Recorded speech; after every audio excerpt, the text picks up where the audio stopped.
Merry Christmas! Merry Christmas! It is Dagny and Jimmy of Flying Pig Thrifts, and we wanted to get on here and wish you all a Merry Christmas and a Happy Hanukkah and Happy Early New Year. And we, this is not a shopping video, it's more of a talking to you, hanging out with you a little bit. Yeah. And we had an idea that we were talking amongst ourselves, and we thought, you know what, that'd be kind of fun to share with everybody else and see what their input is on what they think and stuff like that. So as you may or may not know, if you've been a long-term subscriber, I don't know, I kind of like dropped hints here and there, not really hints, but I didn't really talk about it. No. But my big thing when I was still teaching was I was a knitter, and I knitted and I made my own yarn and I crocheted and I learned to weave.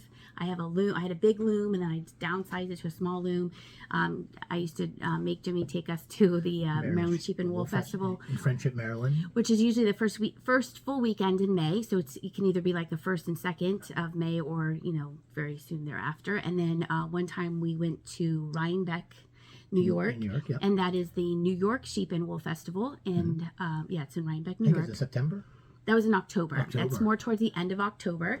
And we actually took my mom with us. We took the camper, and we drove past New York, obviously. Yeah. And we went up to Maine, stayed a little bit in Maine, and we realized that was our start of our love of Maine, I think. I think so. Yeah. So then we went up to Maine and stayed a little bit in Maine, and then we came back down for Rhinebeck, and that was really neat. And what my favorite yarn artist was there, Miss Babs. I'll put a link to her website in the description of this video. And I met her at Maryland Sheep and Wool many times, and then we also saw her there. And it's always exciting because she would have like a special colorway for the Sheep and Wool Festival. It was always a secret. And then things happened, and life happened, and circumstances happened, and I just I just quit knitting. I didn't have it in me. Before, it was always like I needed to knit, and I would used to knit every day. I would knit for every day for years and years and years, and just something in me was just like, okay, I'm done doing that. And I kind of concentrated full time on. I had stopped teaching and concentrated full time on reselling, and then eventually YouTube, and then reselling and YouTube, and then here we are today. But however, recently, I think because it's cold. Well, maybe, or just, maybe... Just get an itch. Get an itch, and also maybe you're finding a little more, not that you have much time, but you have a little more time, and you're kind of getting back into an old hobby, which is kind of what the theme of this is. Yes, it's revisiting old hobbies. So when we all were like younger and life was simpler, before you get married and have families and you start careers and all that, we have hobbies, and I had a hobby when I was younger, and sorry, my hand. He tends to make noise, and then I touch his hands. So one thing that I did when I was younger, and it's partially because I lived in the area that one of the biggest tabletop sports game makers was in Lancaster, that being APA. Oh, here comes Indy. Here comes Indy. She's like, they're in front of the camera. Yeah, time for me to get a drink. Yeah, I get a drink. So I did a lot of that when I was younger. And I think you've done two videos on APA on here. I think. Yeah. You've I've explained it. And then you've shown 2 games that aren't APA. Right. Yeah. Because there's a lot of game makers. I mean, it's a good time if you're into tabletop sports games. It's a good time to be in it because there's so many different makers out there. But so I did it when I was younger. Of course, then I got caught up. Even when we were first married, you were still doing it. Yes. Yeah. Well, even when I was 19 and I drove to Alaska, one of the things that I took was APA baseball, and I would work, and then I would... Did you just take one game, or did you take a couple? Well, I think I just took APA baseball, and then I took whatever season I was doing a, I guess, quote-unquote project. That's what some people call it, project. I was just playing a season. Okay. And I would work, and then I would, go back to my dorm room and get some candy bars and roll some dice and play some APA baseball games. It was fun. And I kind of got away from that, just, getting married and starting careers and, buying houses and all that stuff. Yeah. And now I'm finding I'm getting a little older. I've kind of got the itch, just like you've got the itch for knitting. I've kind of got the itch. And also, partially for me is modern day sports is very frustrating. It's all about money. It's just fun to play, with baseball players from any era you want. The 30, you can roll dice on Babe Ruth's card. You can play with Joe Montana. Or your birth year, you could do from when you were right. born. So if you have a certain, like when I was a kid, it was in the 80s, early 80s. So like certain players I like to, those were kind of the people I looked up to. I can revisit those by playing. Cards and Dice baseball, whether it's with Apple or Stratomatic, and there's so many other ones. So Do you want to share yours first, and then I'll share mine? yeah, so We were doing show and tell. yeah, so right now there is. Sorry, off camera. So right now, if you're into this, or if you know somebody that might be into this, or if you want to get your kids away from screens, And I think that's becoming more popular. well, I think Going back to a time where we weren't in front of, and we're all guilty of it. I know we're all guilty Because right? it's We're so not- entertaining. Yes, right. You could color, you can draw, you can listen, you can learn, you can do everything. Right. Watch But I YouTube think- videos. But flying pictures. But I think there is a surge of coming back to the olden days. Right, and when a simpler and simpler not time. being locked Yeah. into a screen. So He wanted to show you some ideas. yeah, so Apple Hockey is a game. That's Cards and Dice, and this app is the game company, and they make football. Baseball is a big one. They also make football and hockey. Let's see here. Here's the setup. Look, it looks like an ice rink. That's pretty cool. And then here's His favorite is Appa. That's oh gosh, this is heavy. yeah. Is there a football player in here? No, it's Apple football, and then I don't have it with me. Oh wait, I'll show you that. Sorry. And see, this looks like a football. Right. Field. It's like stadium's not the right word. Football field. Why is this so heavy? There's a lot going on in there. There's cards and there's charts and all good stuff. So they don't just do baseball. They do do every sport. They even do golf. We saw golf at a thrift store. They used to. Well, I guess they still do golf. I'm sorry, they still do golf. I think they do Apple soccer now. They don't do cycling. Jimmy had an idea when we were first married. Well, there was a Didn't game. you contact them? No, well, For the Tour de France. yeah, well, there was. He cycles too. Yes, there was a game at one time. That was cycling. So Apple's a big one. So another big one per se is a company out of New York, and that's Stratomatic. Right now, I'm playing the 1911 Stratomatic.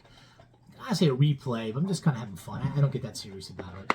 So this is just another, and they both do things differently. And that's the neat thing about it is there's no perfect game, and there's a whole community with this tabletop sports games. So then there's also Stratomatic hockey.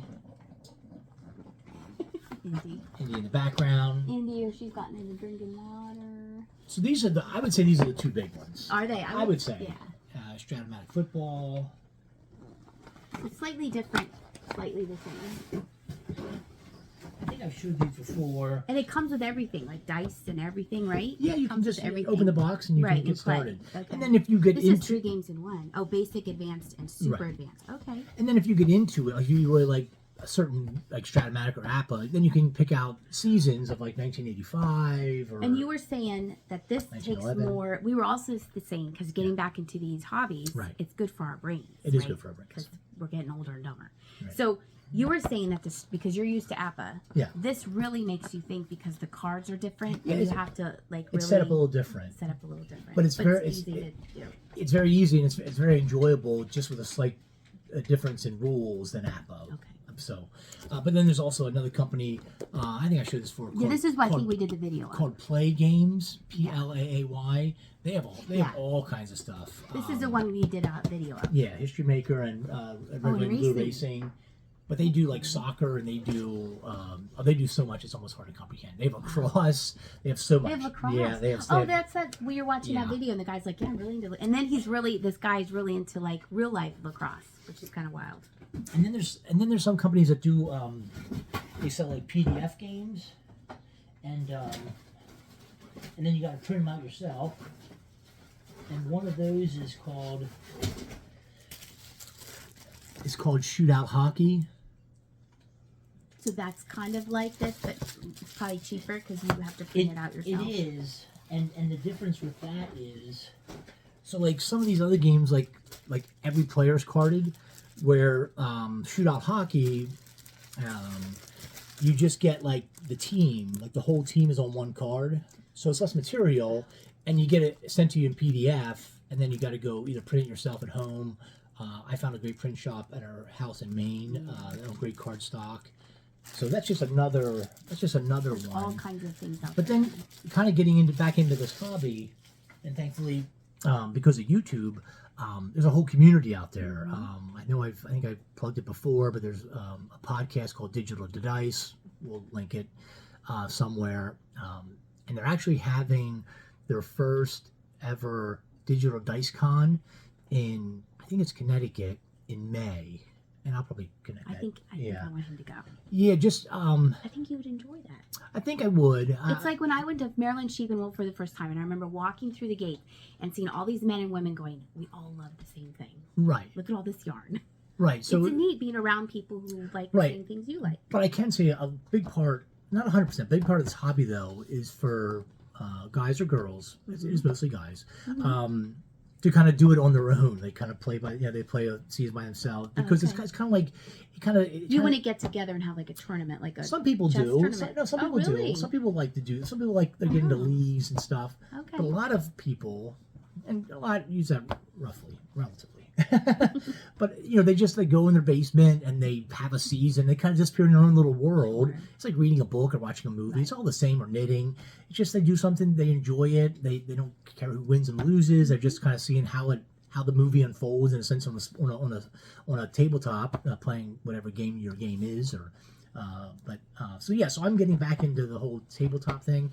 Not as much as I'd like, because I'm still fairly busy, just like you are. I mean, you're getting back into it, but not as much as you like. We have to carve out time. Like, I make sure, like, you can play, right? And, like, encourage each other to, like, go do it. And then same for you out there. Like, if you have a spouse that is trying to get back into their old hobby of fishing or whatever it may be, encourage them, because, we only get to go around one time, and we get to revisit these things and kind of slow life down a little bit. But so that's kind of what this video is about. Yeah, so now can I share mine? Yes, absolutely. Let me put these over here.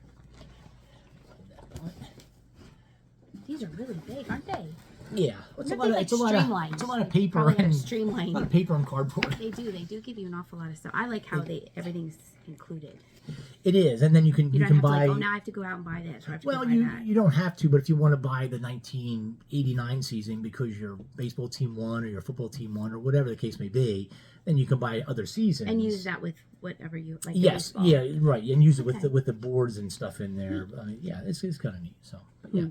Revisiting old hobbies. Yes, and we really want to know what your either hobby, like Jimmy had a good point, like things that you remember doing when you were younger. Some of you quit those and then changed and do something else, and then some of you have kept them on. Maybe some of you have kept it on now. That's what you do for a living. You're an artist or a engineer or something like that.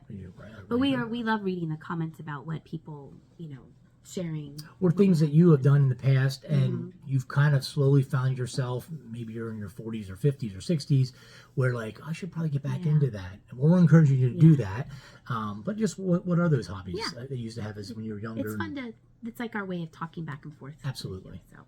So I first started knitting in 2003. And my mother-in-law taught me the basics. She had made, she used to make sweaters and stuff like that, and hats and scarves. So back in the early 2000s, it was Fun Fur. Those of you who remember Fun Fur, that was that big, like, that's right. fluffy things. So you'd have to knit with that and another yarn, and you'd make those scarves. And I remember once she taught me how to, like, you'd learn the knit stitch, just knitting this scarf and being amazed at how this thing was just growing and growing and growing, and I was hooked. And then from then on, she taught me the basics, and then from then on, this was like really before the internet was. I mean, there was the internet, but like we were just starting to get our cell phones. Like that was when we were coming back from Arizona. Right. So going online wasn't really a big thing. You didn't go to YouTube so fast. Well, YouTube a little bit to learn how to do things, but I would get books. Stitch and Bitch, that was my favorite book because it would tell you. It would draw the stitches out for you, and it was like very, very basic. So you learned to knit, you learned to purl, and then pretty soon you do hats and scarves, and then you want to do other things. So this is what first started the itch coming back, is I made this hat for myself. This was made from my favorite yarn dyer, Gnome Acres. She was very successful, one-woman show, and then she just left. Which is kind of a shame, but her life got a little bit more complicated and busy. So when she knew time to walk away, so she had a very successful business, and good for her for stepping away, and probably is living a really happy life wherever she is. So this is called Frolicking Flamingo. So I made this in a couple days, and I was like, hey, I didn't forget.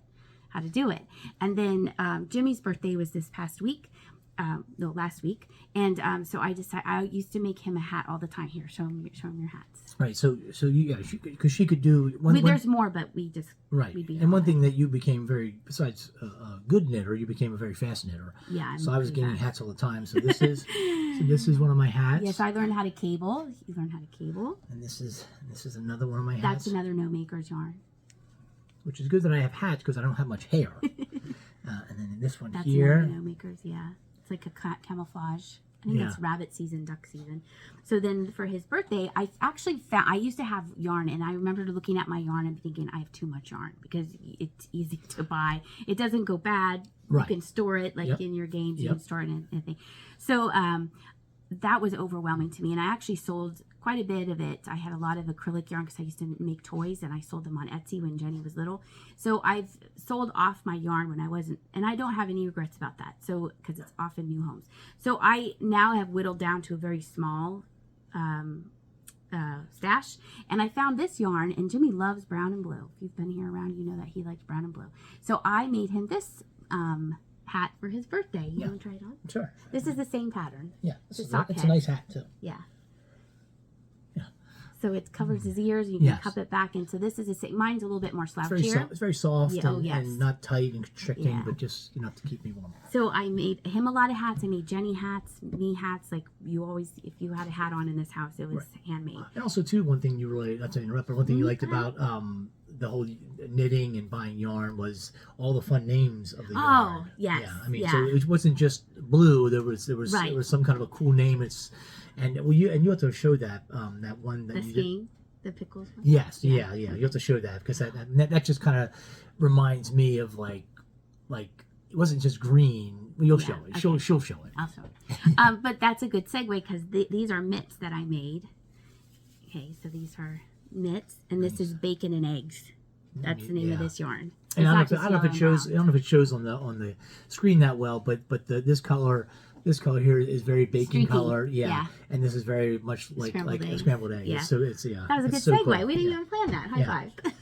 It's so cool. So then if you add a foot, then you can have socks. So then I learned how to knit socks, and this is just I just brought down 3 pairs of socks.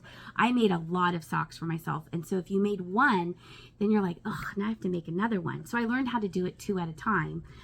So you learn to do it 2 at a time. So then you're not, the only part that you have to do 1 at a time is when you get to the heel to turn the heel, but then you are doing 2 at a time. So then you're not like, because it's called second sock syndrome if you don't finish your second sock. So you can see this has a nice little pattern on it, and I wear these. I don't not wear them. I usually wear them in the wintertime because they're wool. These this is a Knit Picks. That's a website, and it's funny going back after all these years because I figured it's like 6 years since I really actively knitted, to go back to knitpicks.com and looking through all the yarns and remembering why I used to like that.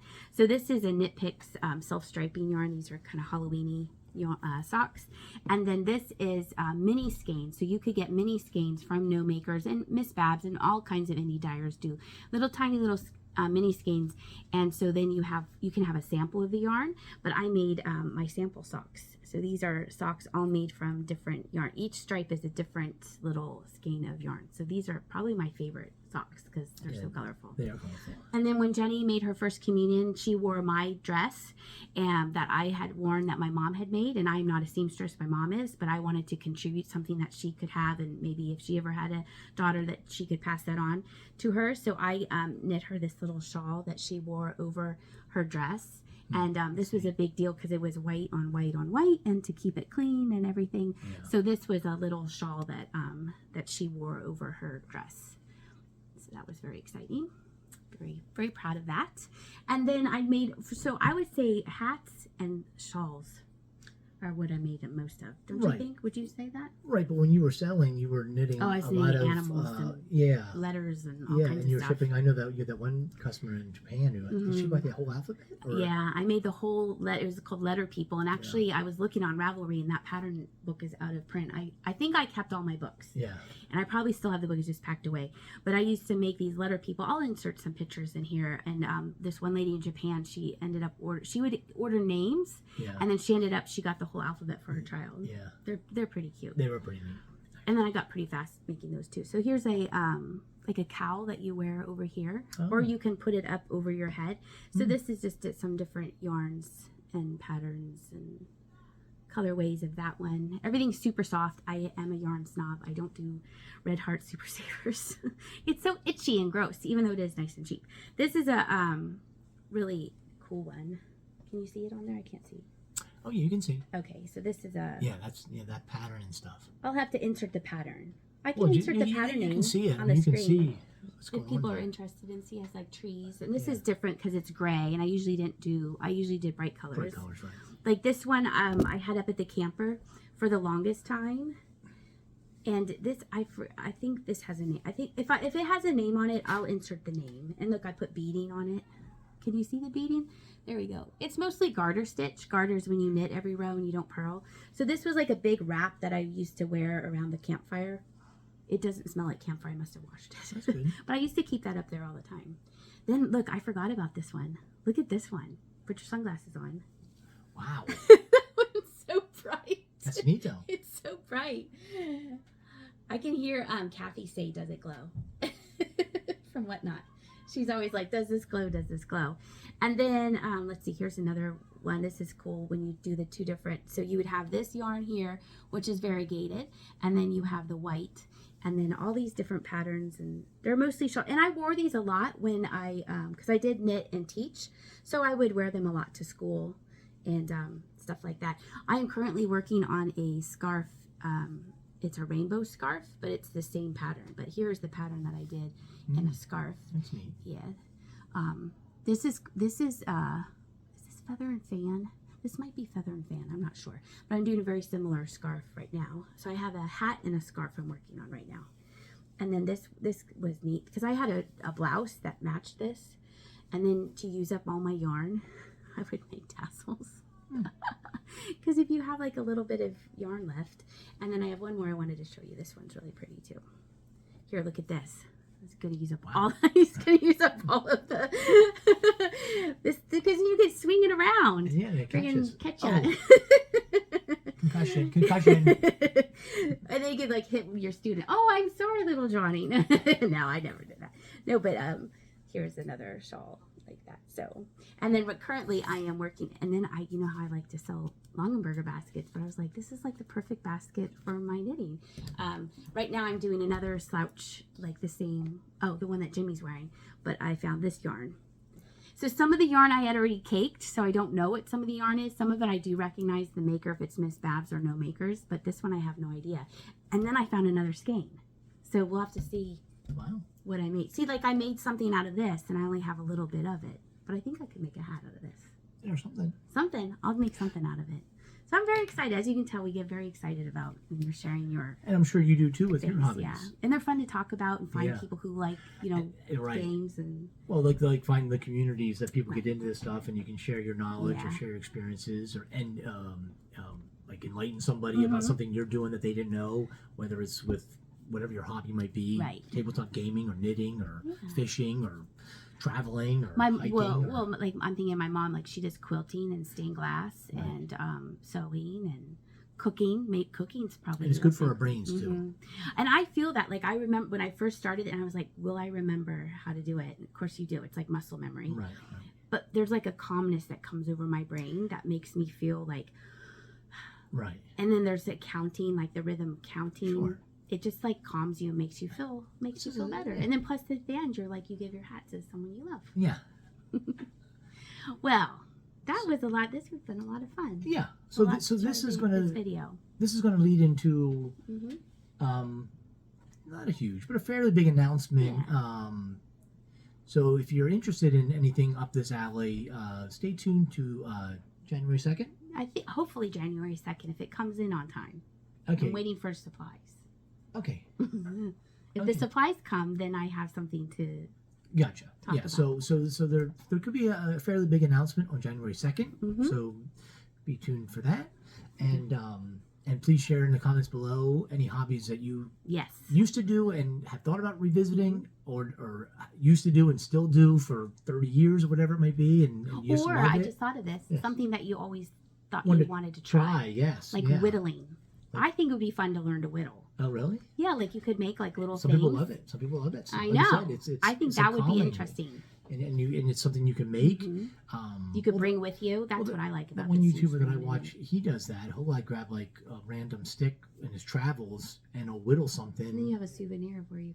Well, and then he'll give it to somebody, or he'll do a spoon, yeah. But yeah, I mean, there's so many great hobbies out there, and you know, it just kind of helps simplify life. Yeah. When it gets too busy. So. Well, we hope you had a Merry Christmas and a Happy Hanukkah. The start of Hanukkah starts at sundown, I believe, on Christmas Day, and this is going to be dropped on Christmas Day. Christmas morning, probably. I hope you're having a great day. We're having sunny weather, a little bit of snow, so it's can't complain too much. Yep. Winter weather, which we love. We do love. All right. We hope you take care and can't wait to read your comments. That's right, yeah. And we'll put the links to the things that we talked about in the description of this video. Yep. Okay. All right. You take care, and we'll see ya. We wish you a Merry Christmas. We wish you a Merry Christmas and a Happy New Year.